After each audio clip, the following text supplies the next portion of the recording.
Well, after a relative quiet on the debate front, all of a sudden, apparently Joe Biden and failed former President Donald Trump will be having two debates. Joe Biden challenging Trump to debates in a video released on Twitter, combined with apparently some kind of further communication with specific date proposals, and Donald Trump seemingly accepting it on Truth Social. Now, we'll talk about who stands to gain the most and who stands to lose the most from debate.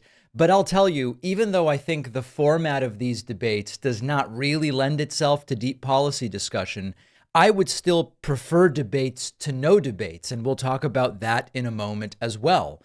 President Joe Biden putting out the following video and saying to Donald Trump, let's just do it. Let's stop pretending that you want to and I don't and whatever. Let's just do it. Donald Trump lost two debates to me in 2020. Since then, he hadn't shown up for debate. Now he's acting like he wants to debate me again. Well, make my day, pal. I'll even do it twice. So let's pick the dates, Donald. I hear you're free on Wednesdays.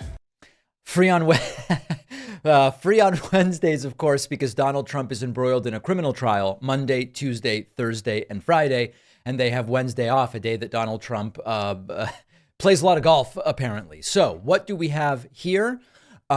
We have Donald Trump apparently accepting this. Trump taking to his platform Truth Social. Oh boy, I messed up the timing. Truth Social. There it is. And saying, quote, crooked Joe Biden is the worst debater I have ever faced. He can't put two sentences together. Crooked is also the worst president in the history of the United States by far. It's time for a debate so that he can explain to the American people his highly destructive open border policy, new and ridiculous electric vehicle mandates, the allowance of crushing inflation, high taxes, and his really weak foreign policy, which is allowing the world to catch on fire. I am ready and willing, that's willing with a capital W, to debate Crooked Joe at the two proposed times in June and September. I would strongly recommend more than two debates, and for excitement purposes, a very large venue. Although Biden is supposedly afraid of crowds, that's only because he doesn't get them. Just tell me when, I'll be there. Quote, let's get ready to capital R rumble. 3 exclamation points. Oh boy, there's exclamation points all over this thing. So, CNN reporting, Biden challenges Trump to two debates under special conditions, Republican accepts. Now, of course, the special conditions aren't that special. It's that the Nonpartisan Commission on Presidential Debates organized them, which is what Trump has been trying to resist for a while now, arguing, oh, they're so unfair. Everybody's biased against me. It's just all terrible. But we apparently are going to be getting two debates late June, at least presumably after the current Trump criminal trial concludes and before any other criminal trial will start based on what we know right now. And before the conventions, and then, of course, in September, very, very close to the election. So who benefits more from debate? There's a couple different things going on here. First of all, the setting of very low expectations for Joe Biden has happened before, and I believe it has helped Joe Biden. In other words, Trump for years now, and this goes back to 2020, has been setting the expectations that Biden essentially doesn't know what's going on and won't be able to speak and has no clue. And then Biden shows up and he does fine. They're not mind-blowing debates. He's not the prototype of vigor and effervescence. Biden isn't, but he does fine.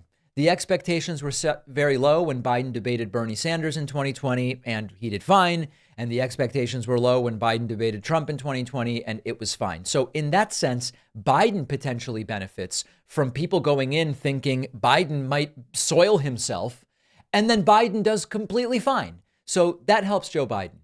Now, there's another aspect to this, which has to do with, do debates convince people, or are they essentially viewers tuning in to see whoever is their candidate hopefully do well, and debate doesn't really have the potential to change minds? I think it mostly doesn't have the potential to change minds, particularly when we're talking about late June and September. However, there's an asymmetrical downside risk. If you show up and do fine, you probably retain your base, but probably not really gain too much. If you show up and do terribly, you do risk alienating and losing a portion of the people that went in thinking they were going to support you. So that risk applies to both Biden and Trump. If either has a disastrous performance, it could be a problem.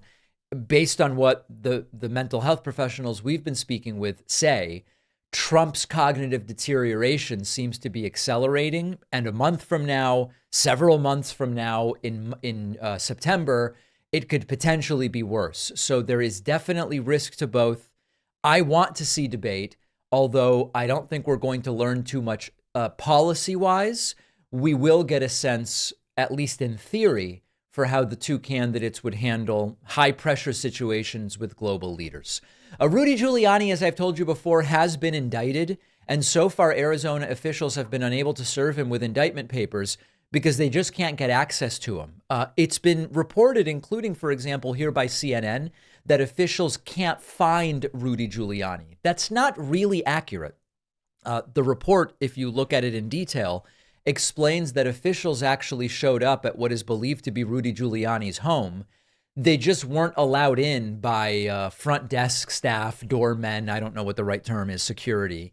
So they did find Rudy, but they were not able to get access. And part of this is a little bit strange because very often Rudy Giuliani will do his live show to the extent that it's a show. Rudy will do the live show from publicly identifiable places. Now, of course, they are often kind of like behind a security cordon or some kind of front desk. I think sometimes he films from down in Florida when he's visiting Mar-a-Lago or some other Trump resorts or locations. So to say that they are unable to find Rudy doesn't seem totally accurate, but they've certainly not been able to physically get access to him. And so I can't imagine this is going to continue indefinitely. The CNN report says that Arizona prosecutors have been trying for weeks and so far failed to serve Rudy with the indictment. And this all relates to the indictment in Arizona over that fake electors scheme. So this is all kind of weird. You would think that given that it's been weeks, Rudy would have been formally served these papers. I don't really know what to make of it, but what we do know is that the legal problems for Rudy Giuliani are becoming not only legal problems in and of themselves, but also significant financial problems. This major defamation judgment against Rudy, money he almost certainly doesn't have, numerous cases now in which he has to retain counsel and presumably pay lawyers unless he pulls a Trump and just doesn't pay his lawyers. So I am confident, well, let me say, I'm cautiously optimistic. It is, we've seen a lot of strange things involving Arizona officials, but I'm cautiously optimistic that Arizona officials are ultimately going to find Rudy, serve him the indictment papers, and then the wheels of justice will start to grind, although sometimes they do turn slowly, and we will see Rudy embroiled even further in financial and legal problems. Couldn't happen to a nicer guy, or so they tell me. Donald Trump is defending Kristi Noem's dog killing during what was meant to be a softball interview with Clay and Buck gone completely and totally haywire. So let me reset the stage here for you. Donald Trump had a presumed short list of VP contenders that included South Dakota Governor Republican Kristi Noem. A few weeks ago, Kristi Noem's book excerpt leaked, or an excerpt, as she referred to it, in which she proudly, defiantly bragged about killing a 14-month-old dog when she was younger. And people on left and right were horrified by this, and horrified also by the poor judgment where sometimes you've got to put a dog down on a farm, okay, but the idea that it makes you look like a trustworthy and powerful leader is pretty poor judgment. By all accounts, Kristi Noem is no longer a frontrunner to be Donald Trump's vice presidential running mate. We didn't know what Trump's feeling was about the Kristi Noem story. He was finally asked about it yesterday on the Clay and Buck show, and here's what he had to say. I'm sure you've seen some of the Kristi Noem stories. She might be the only person getting worse press than you on the left right now. With the dog shooting story and then the Kim Jong-un story. You met Kim Jong-un. I'm curious what that relationship is like now. Does any of that story, is she still in the mix as a VP? Have you thought maybe she'd make more sense in a cabinet? How do you analyze? Or maybe nowhere near federal government at all? Stories like that as you go about making a choice. Well, until this week, she was doing incredibly well, and she got hit hard. And sometimes you do books and you have some guy writing a book and you maybe don't read it as carefully. You have ghostwriters too. They help you. And they, in this case, didn't help too much. Now, she's terrific. Look, she's been a supporter of mine from day one. She did a great job as governor. And, you look at South Dakota numbers. She's really done a great job. And in some form, I mean, I think she's terrific. A couple of rough stories. There's no question about it.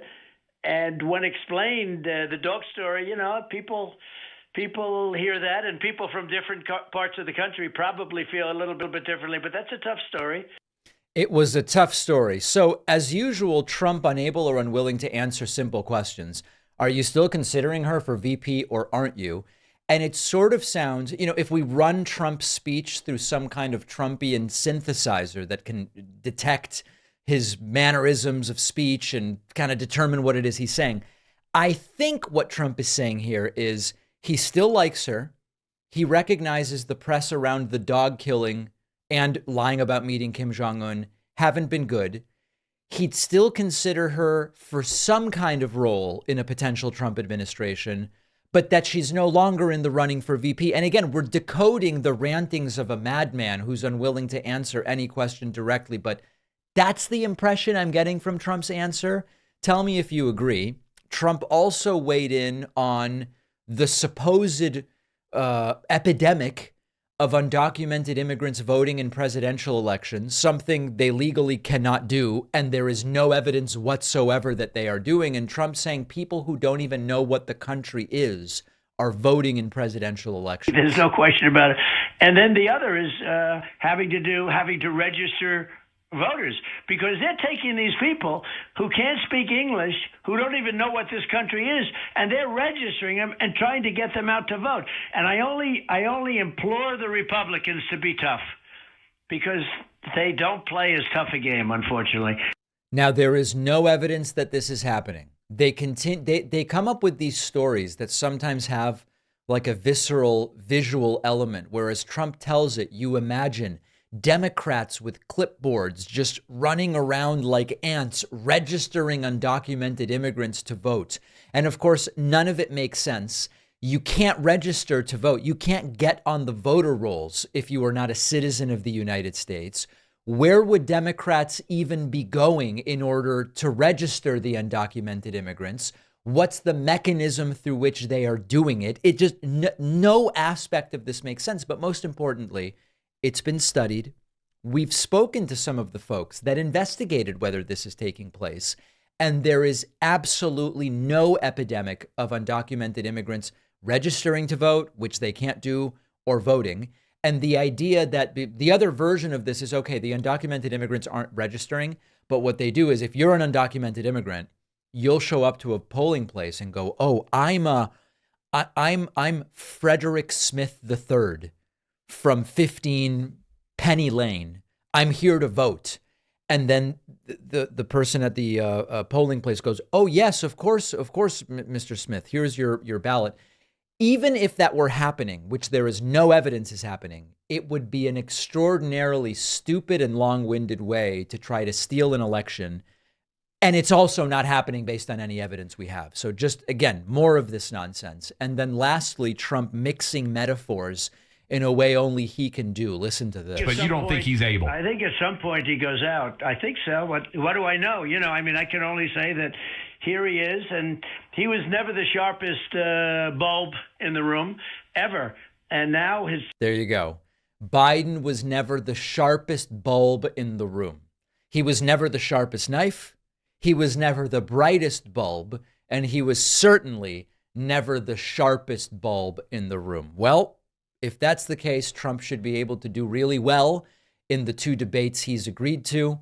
We will, of course, cover those live when we have specifics about them. Let's hear from a sponsor or two, and then we'll be right back with Michael Cohen's testimony yesterday. Don't forget that the best way to support the David Pakman Show is by becoming a member, which gives you access to the daily bonus show, the regular show with no commercials. You also get access to our entire archive of every episode dating back a really long time and plenty of other awesome membership perks. Go to joinpakman.com, joinpakman.com. The David Pakman Show is an audience-supported program. You can get the full David Pakman Show experience without commercials hours earlier than the show is publicly released by signing up at joinpakman.com. We have great perks available with every membership, including the world-famous award-winning bonus show. There are awards we came up with and for which we were the only contenders, I will admit that, but award-winning bonus show nonetheless. You can sign up at joinpakman.com. As a reminder, we estimate only 0.5% of our audience supports us directly.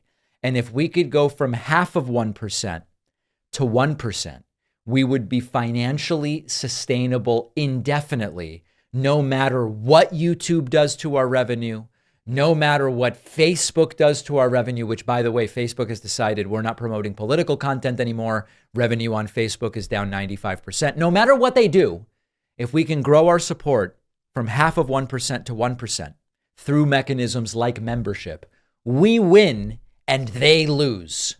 Consider it. Joinpakman.com. All right, Michael Cohen was cross-examined yesterday in Donald Trump's criminal trial. Michael Cohen, friend of the show. I've been on his show. He's been on this show. Michael Cohen was right there for all of the alleged criminality. In fact, Michael Cohen went to prison because of his involvement in the criminality in service to and at the direction of Donald Trump. Cohen's testimony has been extraordinarily damaging for Donald Trump. And that didn't stop Trump from sleeping through it with his mouth agape, but we will get to that a little bit later. Some very interesting moments from Michael Cohen's cross-examination yesterday.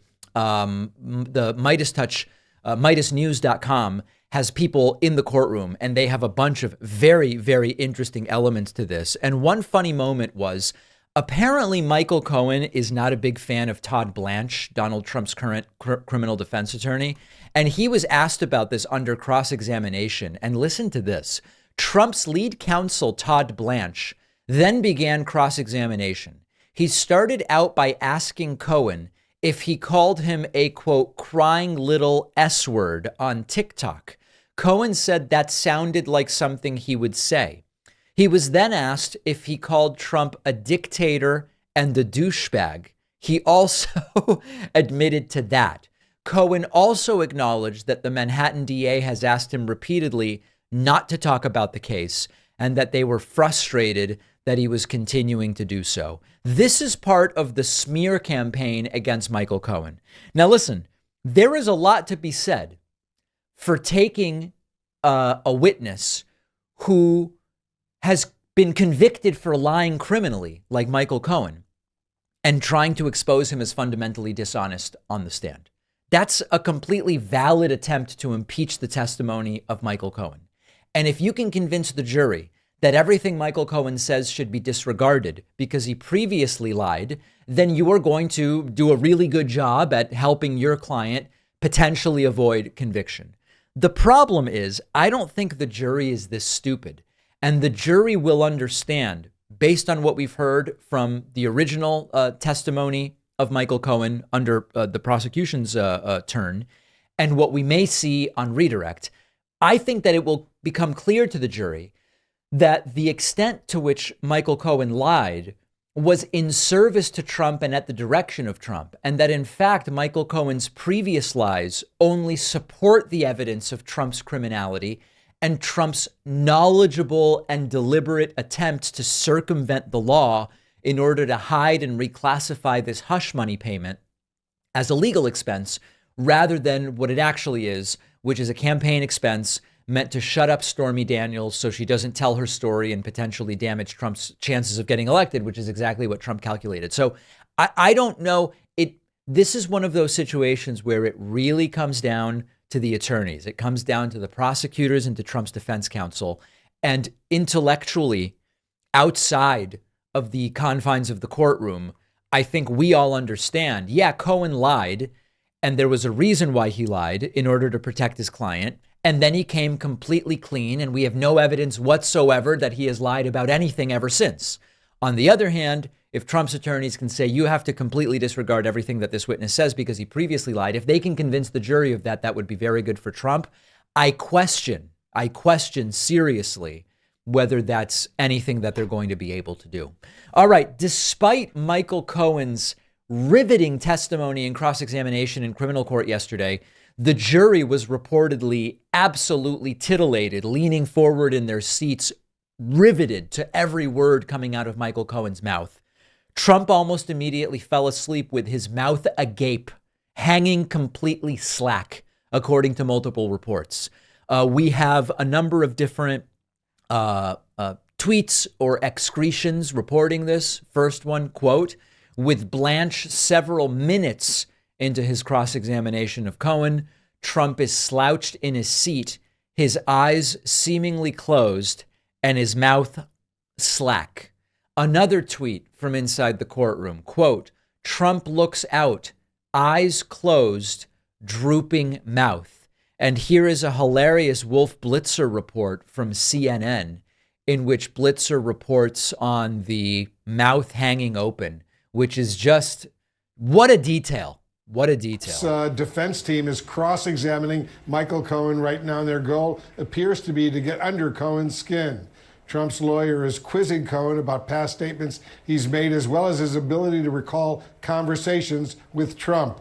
Our reporter inside the courtroom tells us that Donald Trump is leaning back with his eyes closed, and at one point his mouth briefly hung open before he readjusted himself. So the visual of Trump sitting there with his mouth hanging open and his eyes closed, slouched in his seat, is really something. But there's another aspect to this. There's a practical question. Will Trump sleeping in court help him or hurt him with the 12 people with whom it matters most, which is the jury? Let me give you both sides of it. The optimistic interpretation of Trump sleeping, if you are a defender of Trump's, is that the jury will see Trump sleeping as evidence that there is nothing here. If Trump were really worried about these charges, if Trump really thought maybe I did something wrong, adrenaline and cortisol would not allow him to fall asleep. Now, this puts aside any questions of whether medication may be related to Trump sleeping in court. Not even going to get into that here. But could the jury see Trump sleeping and say, man, if this guy is just sleeping through this thing, this can't be serious. We've got to acquit this guy. That's a very optimistic interpretation. Now, the other side to this would be, we have to be here missing our jobs, missing our lives, missing family, missing children, missing friends, in order to carry out our duty as citizens to do jury duty. And the defendant, Trump, who is here to be judged by a jury of his peers, doesn't even have the respect to stay awake during this trial. And that could do much the opposite of currying favor with the jury. I am projecting my own biases for sure, but I am more partial to that second one, which is if I'm there as a juror and I know that I've got to stay awake and consider hour after hour after hour of testimony and evidence, and the defendant is sleeping through it, I wouldn't be particularly thrilled, and it certainly would not make the defendant appear more sympathetic to me. Let me know what you think about that, and we'll do a follow-up. Donald Trump's daily reading out loud routine going horribly wrong yesterday. They continue to stack Trump, presumably his lawyers or advisors or Walt Nauta or whoever. They continue to give Trump stacks of paper, mostly articles talking about how innocent he is, apparently in an effort to keep him awake and give him something to read during the trial. The problem is that Donald Trump is trying to read some of these articles out loud to the press corps, the press gaggle, better said, that is waiting there at the courtroom every single day. And yesterday, on the way into court for the cross-examination of Michael Cohen, Donald Trump reading an article, a statement from Fox News Judge Jeanine Pirro.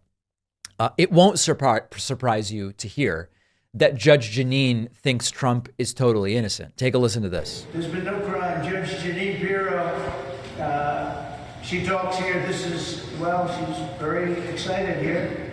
He's a fool. He's not an experienced judge. So I'll make that one a little short. I don't want to insult anybody. And as you all know, the great and unbiased legal scholar Jeanine Pirro attacking the judge, much like Donald Trump has been doing. almost like at a rally, Trump introduces the people that are there with him to the crowd. And yesterday he had former presidential candidate and multiple time guest on this show, Vivek Ramaswamy, there with him.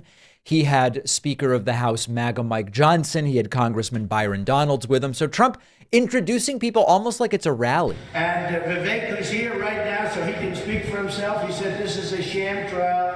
It's politically motivated. It's an assault on the leading candidate for U.S. president. I would expect he would say something good, actually, so I won't go through the rest, but he's here. He's going to talk to you. The Speaker of the House is here.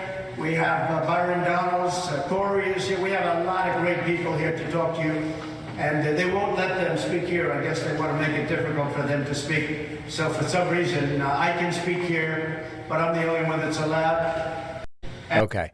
So we will actually hear a little bit later from Vivek Ramaswamy and his latest take on what's going on. And then lastly, Trump says, listen, my henchmen and my lapdogs are doing their jobs. He doesn't use those terms. But it's very clear that Trump here is effectively admitting that he is using these henchmen to circumvent the gag order. He is resisting saying some of the things that the gag order says he's not supposed to say, but he brings people in to say that stuff for him. And you could argue that this is him violating the gag order. Mr. Trump, are you directing surrogates to speak on your behalf? Mr. Trump, will you testify? I do have a lot of surrogates, and they are speaking very beautifully, and they come all from all over Washington, and they're highly respected, and they think this is the greatest scam they've ever seen. And some are Democrats. They're very embarrassed by what's going on. I just want to start by saying that on the electric vehicles that Biden is pushing down everybody. All right. So then he talks about electric vehicles, but he's saying they are speaking beautifully, and they are saying all the things that Trump wants to hear. So they're doing their job. Legal scholars increasingly saying that these are actual ways to circumvent the gag order against Donald Trump. This is something that may come up. He just can't help himself. Later in the show, we will hear Vivek Ramaswamy's latest on this trial, and it is really something. So let's take a quick break. Make sure you're subscribed on YouTube at youtube.com/The David Pakman Show. If you value what we do at The David Pakman Show, remember to support us on Patreon. Go to patreon.com/David Pakman Show, where you can get access to behind the scenes videos, the daily bonus show, the commercial-free daily show. You can support the show for as little as $2 a month. Check it out at patreon.com/David Pakman Show. Today, we're going to be speaking with Dr. Rick Bright, who's an immunologist and virologist who spent 10 years in the influenza division at the CDC, another 10 years leading pandemic prevention efforts at BARDA. He now leads his own organization, Bright Global Health. So listen, I really appreciate the opportunity to chat with you. I think that there are many in my audience and much of the country that is not emotionally ready at this point to talk about the potential of another pandemic. But I want to do my due diligence and talk to you a little bit about H5N1, known also as bird flu. So let's just start with, what's going on? How concerned are you right now about what we're seeing? Well, David, thanks for having me on today. And it is a timely topic, and I can understand the pandemic fatigue that most of the country, most of the world is feeling right now. So it's important to know that there are a number of people that have their eye on this, and hopefully we're going to do the right thing this time and make it less impactful than we saw the COVID virus when it swept through the world. H5N1 is a flu virus. So most of us are familiar with flu viruses. This is a particular flu virus that usually stays in bird population, wild birds like ducks and geese. However, when a bird virus jumps from birds to people, we've seen that it could be very devastating. Actually, it can make people really sick, and it can kill people. And historically, about half of the people that have been confirmed to be infected with H5N1 have died. So you can see why we're concerned about this, especially as it starts now circulating in animals, mammals that are really closely interfacing with people. So there is some amount of this that seems to be endemic, as you say, to wild birds, but we're seeing a couple of things now that are concerning. Part of it is the level at which we're seeing it in birds, but also we're also seeing it in mammals at a much greater degree than we were. Maybe you could tell us a little bit about that. And there have already been a few human cases recently. Is that all true? That is all true. I mean, actually, the first time we saw this virus jump from birds to people was in Hong Kong in 1997. It was a pretty rare incident. About 18 people got infected that we know about. We don't know how many people were exposed actually at that time. Through the time since then, a number of different things have been happening. The virus has been moving from the wild bird population into domestic poultry population. So you've seen over the last several years the news about chicken flocks being infected with this virus. And what we do in those cases is we annihilate those chickens. We cull the flocks, we completely decontaminate the farm and try to get rid of the virus from the chickens, from the food supply, and from the environment. What is starting to happen more and more the last several years is we're finding this virus in more mammals.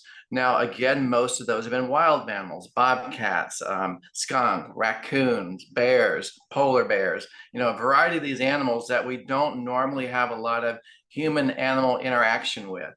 So it was really concerning this year, just the last couple of months, where we noted that dairy cows are infected with this virus and we're getting sick.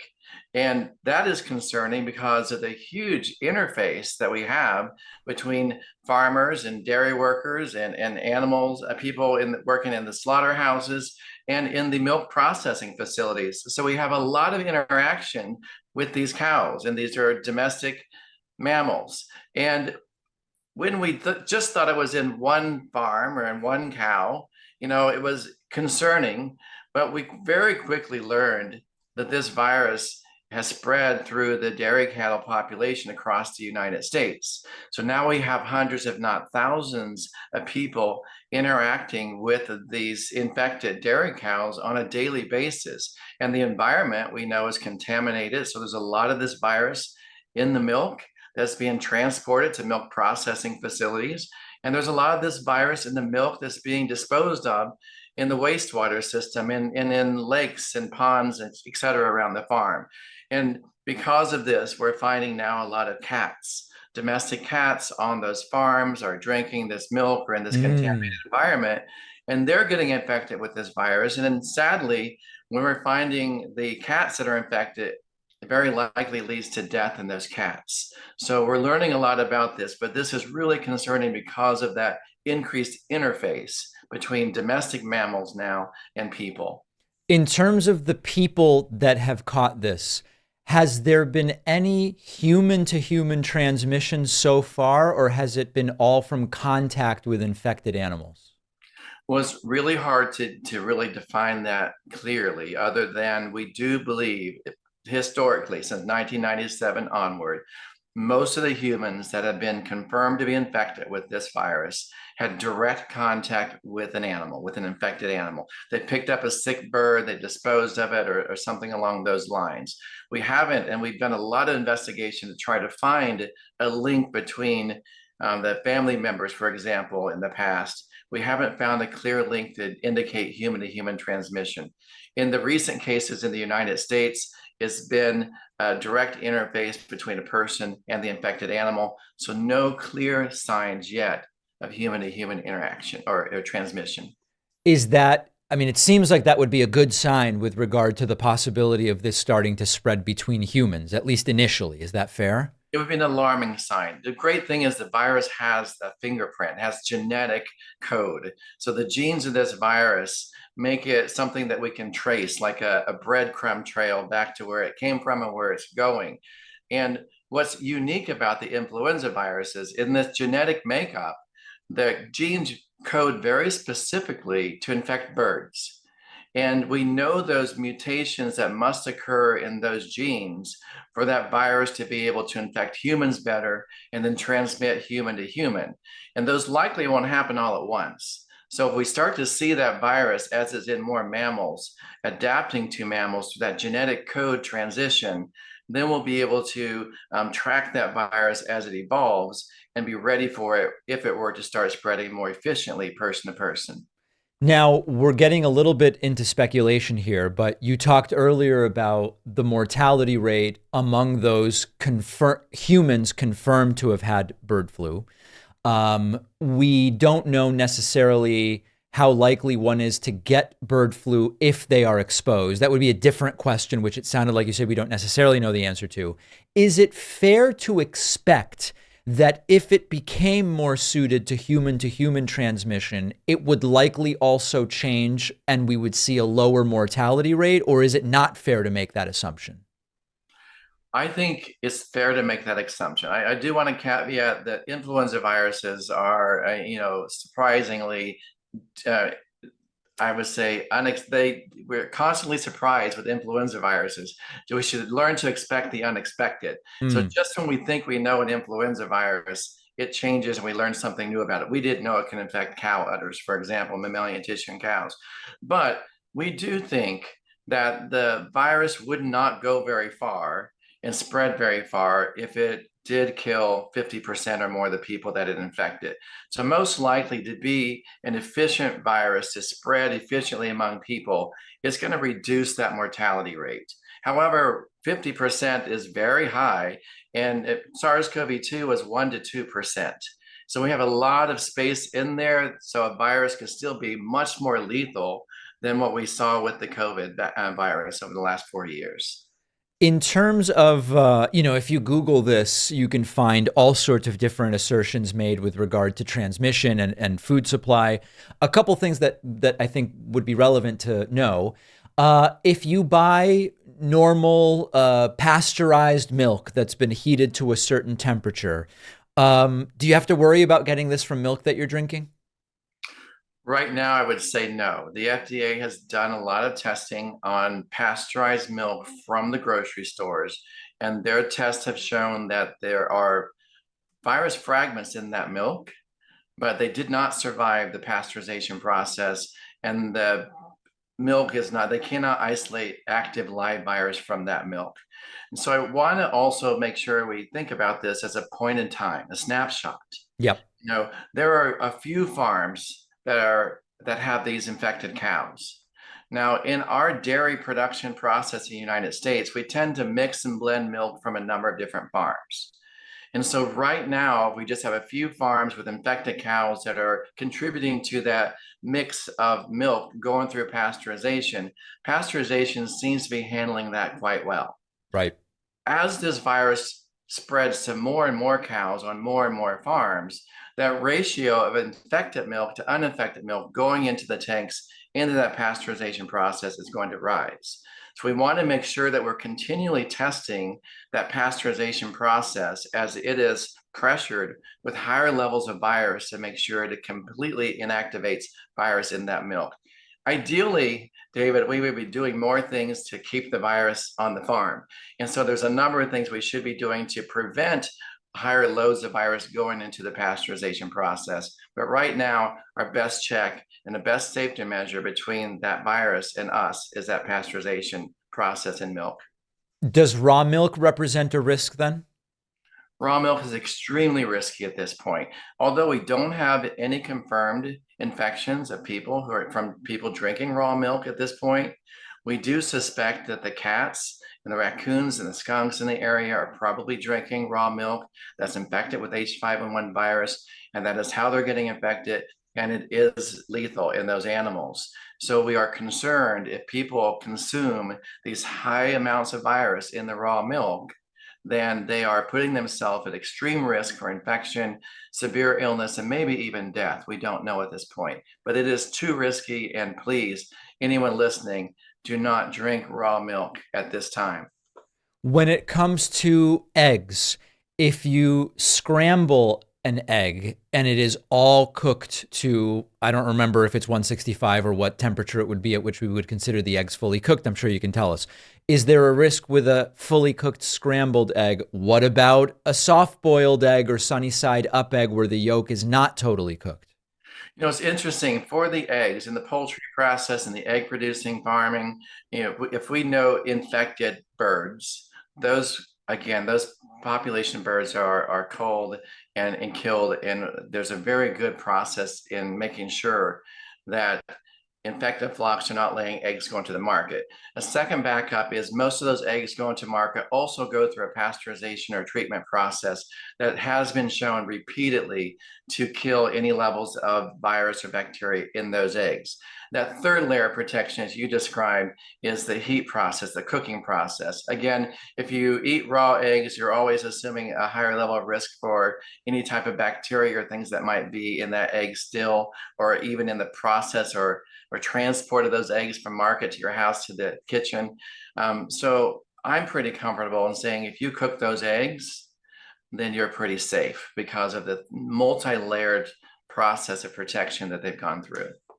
All right. Now, in terms of treatment and vaccine, and in general, we know that influenza, it seems as though when we look at the annual flu vaccine, sometimes it's well matched to what's out there and sometimes it's not, and you can get different levels of effectiveness with the annual flu vaccine.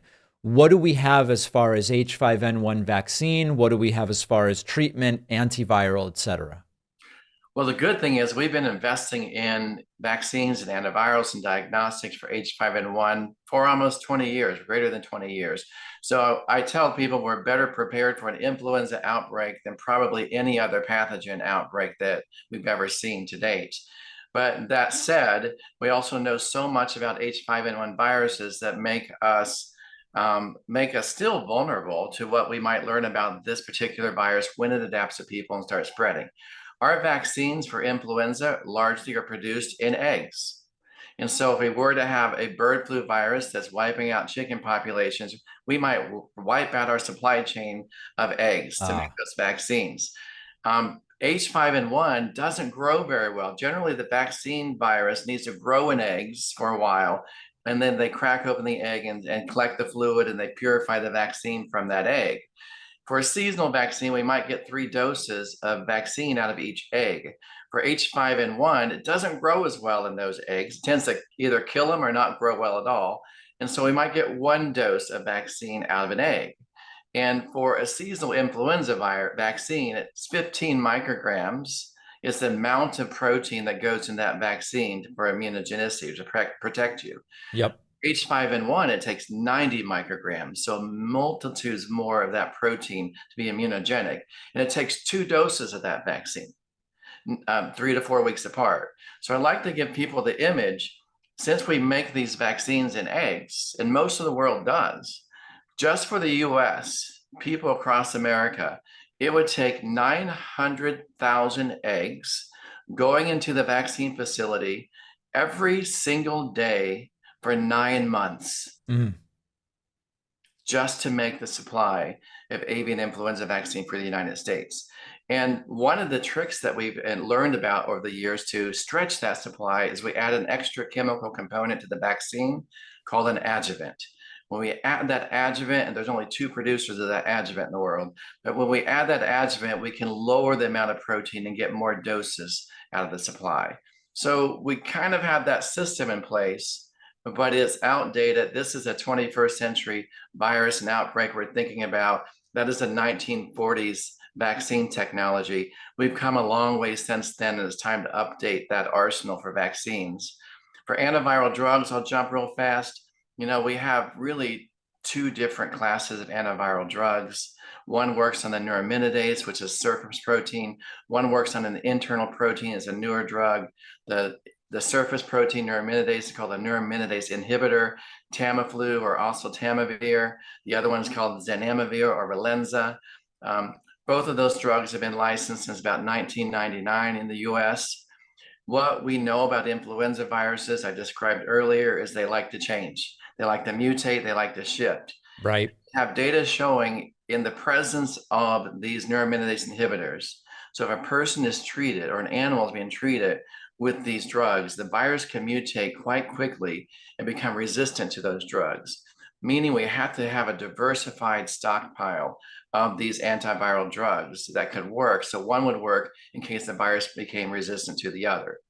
The shortcoming we have is most of our stockpile for the also Tamivir or Tamiflu is really old. So we started buying that drug in 2006 and 2007. So I'm concerned if we're in an emergency response and the Strategic National Stockpile starts sending out antiviral drugs that say it expired in 2007 or 2008 on the label, people aren't going to take that drug. They're not going to trust that system. They wouldn't use a COVID test that expired last week.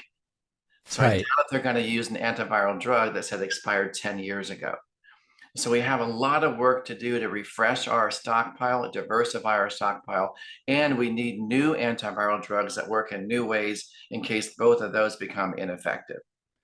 So to sum up, for right now, for the individual, avoid contact with dead or living wild birds, ducks, geese, etc. Make sure you have pasteurized milk and cook your eggs fully through. And that seems to be most of what we can do at the individual level right now. At the individual level, yes. And pay attention, stay alert. I mean, if something changes, because things could change quickly, then make sure you're aware of those changes. If suddenly we learn that there's a recall on even pasteurized milk, pay attention to that, take it seriously. There are people now thinking it might be cool or trendy to drink raw milk. They have some belief, misinformation, disinformation, that they'll have some protective level if they drink raw milk at this point. No, the answer is no. Avoid raw milk at all costs right now. All right, we've been speaking with Dr. Rick Bright. Really appreciate your time and your insights today. Thank you, David. Very much enjoyed being here. Follow us on social media. Interact with the David Pakman Show community. See exclusive content. See when we're taking calls live. And stay up to date on other big show announcements. We post daily. Find us on Reddit, Twitter, Instagram, Facebook, Discord, and TikTok. All right, this you have to see. We're going to look at what some of what Donald Trump's henchmen and lapdogs have said over the last 24 to 48 hours about what's going on in Donald Trump's criminal trial. Now, you have to understand, the worse it gets in the courtroom for Trump, the more unhinged the lapdogs are going to get. And it's gotten very bad in the courtroom for Donald Trump with Michael Cohen's testimony. Even though Donald Trump's lawyers have tried to frame Cohen as just a liar in general, the belief from those in the courtroom is that the testimony of Michael Cohen has been very damaging to Donald Trump. So you have to check this out. A Republican Congressman, Corey Mills, traveled up to New York to be there for Donald Trump. And he tweets out the most unbelievable thing. This is the height of idiocy. Corey Mills tweets out, quote, "The New York court was putting up on the screen for all in the courtroom to see when the prosecution was presenting evidence. Now the defense is in cross-examination and not a single piece of evidence is being displayed in the same equal manner." Well, there's a reason why. Trump's lawyers did not present any exhibits up to that point. That's why there was nothing up on a screen for the entire courtroom to see. Trump's lawyers didn't present any exhibits.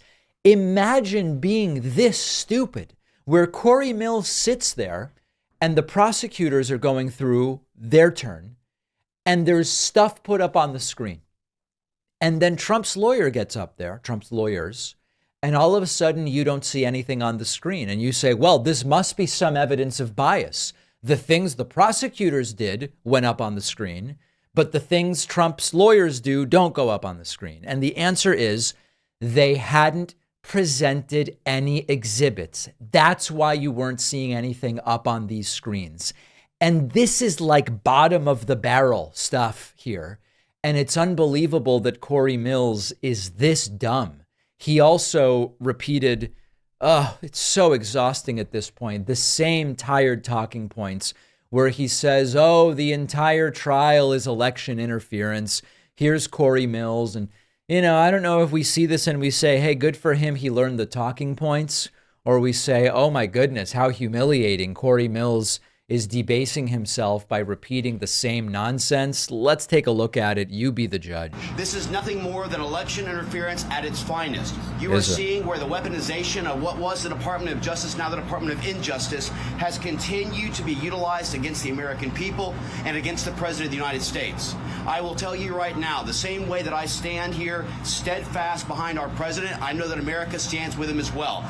That's not obvious at all. They see this sham indictment. They see this for what it is without any actual substance whatsoever. Keep in mind, they keep actually talking about the FEC violations, but when you're utilizing personal funds or you're utilizing a trust, that is not campaign funding. There is no violation, which is why the FEC never actually even pursued this. And so I think the American people see this for what it is. They want to keep President Trump off the campaign trail.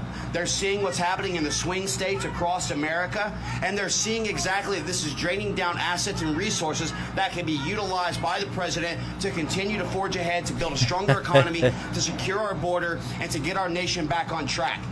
Now, you might be hearing Corey Mills say, oh, here's the reason why legally the FEC, the campaign funds. Wow, that sounds pretty legit. This guy must be a lawyer, right? This guy's a defense contractor.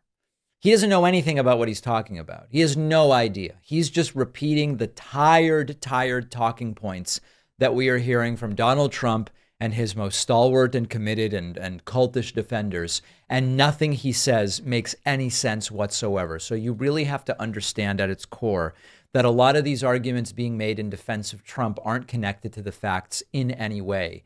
And his earlier statement, look, here's another evidence of how unfair this is.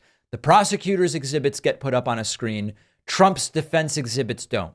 His lawyers hadn't put forward any defense exhibits. And this is an example of when all you have is a hammer, everything looks like a nail. And when you are determined to make yourself look like a victim, everything is part of that victimization, even if it makes no sense whatsoever. So this was just outside the courtroom, Corey Mills humiliating himself. If you think this is wild, just wait until I show you Vivek Ramaswamy's latest take on the Trump criminal trial. Vivek Ramaswamy, former presidential candidate who's been a guest on this show a couple of times.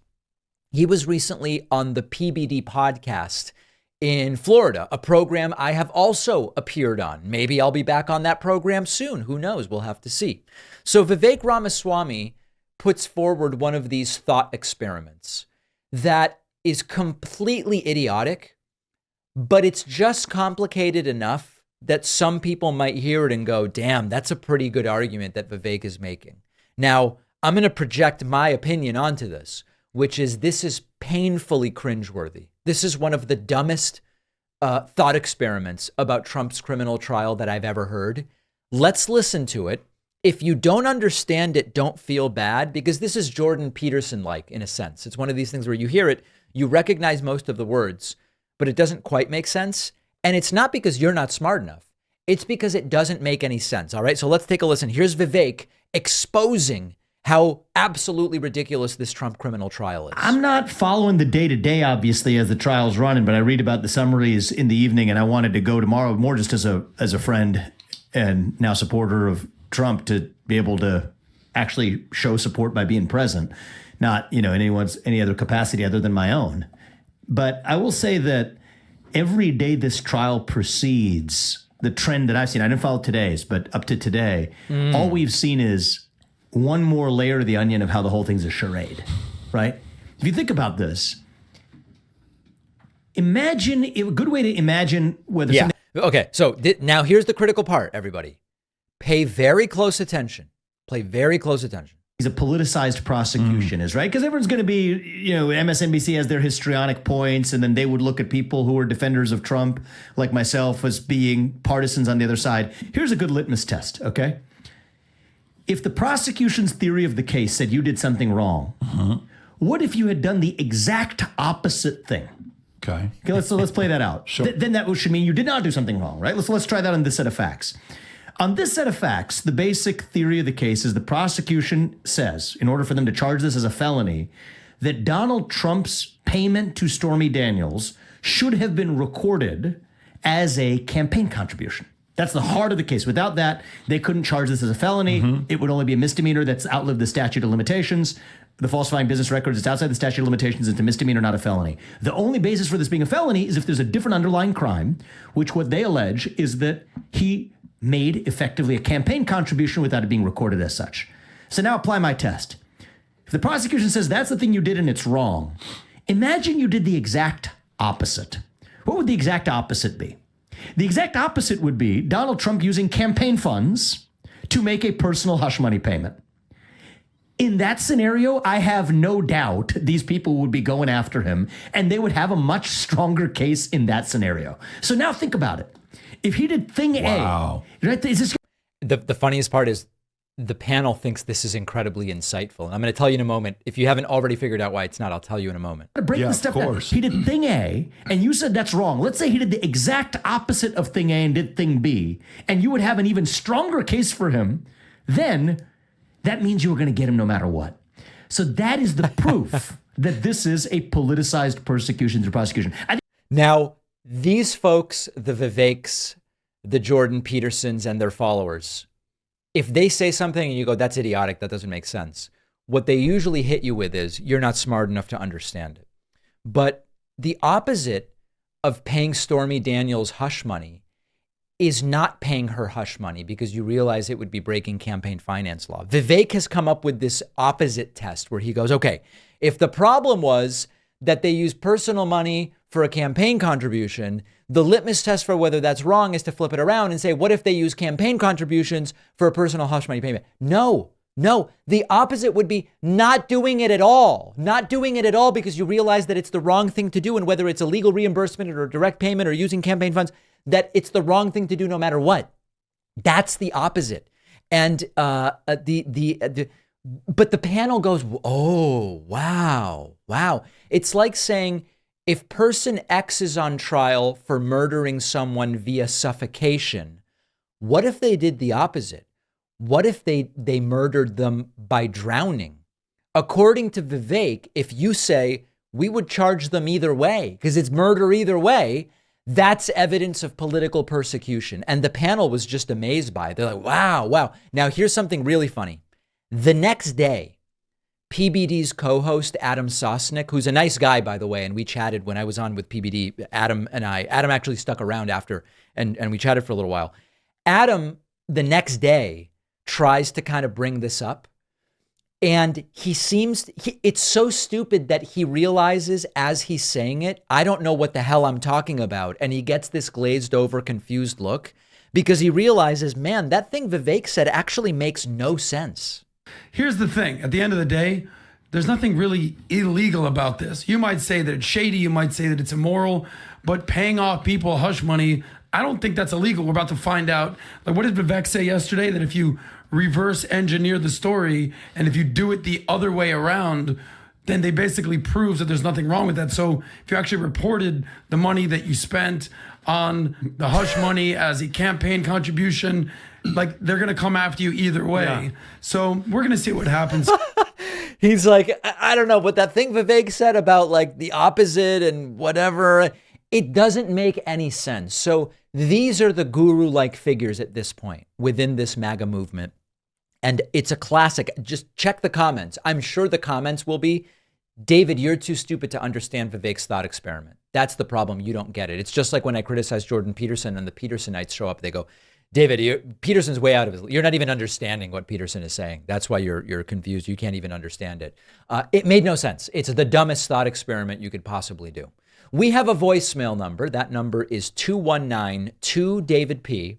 I told you yesterday, the day before, about this member who canceled me because I reported on RFK's brainworm, saying that couldn't possibly be true. Of course, it's true. Here is a caller reassuring me and say, don't worry, David, we've got your back. Hey, David, I just watched your segment on that guy who canceled his memberships over the RFK brainworm. Right. And if anything, you did an extremely professional job covering that story. I would have given into the memes myself. I mean, I even think it's ironic that the guy's name was Robert, the guy who canceled his membership. I think there must be an epidemic of brain-eating worms that like the taste of Robert brains. I think that's just probably the case. So don't let it stress you out. His membership can go to the dustbin of history. The rest of us, I'll stay subscribed, and I'm also a member. So don't let people like him stress you out. Keep up the good work, man. I appreciate that. And a bunch of people, dozens of folks signing up for memberships after the horrifying low information cancellation from Robert, who said the RFK story must be made up, David. So I'm canceling my membership. And he did. Really, really depressing stuff. All right. For those who are members, we have a great bonus show for you today. The DOJ is saying enough already. Let's get Steve Bannon in prison serving his sentence. Will they do it? We will see. Alabama wants to ban lab-grown meat. Why? The explanation will probably shock and appall you, or maybe not because it's Alabama. And lastly, Kristi Noem has been outlawed on 6 Native American reservations. Why? We will discuss all of those stories and more on today's bonus show. Sign up at joinpacman.com. Get instant access. I will see you then, and we'll be back tomorrow with a new show.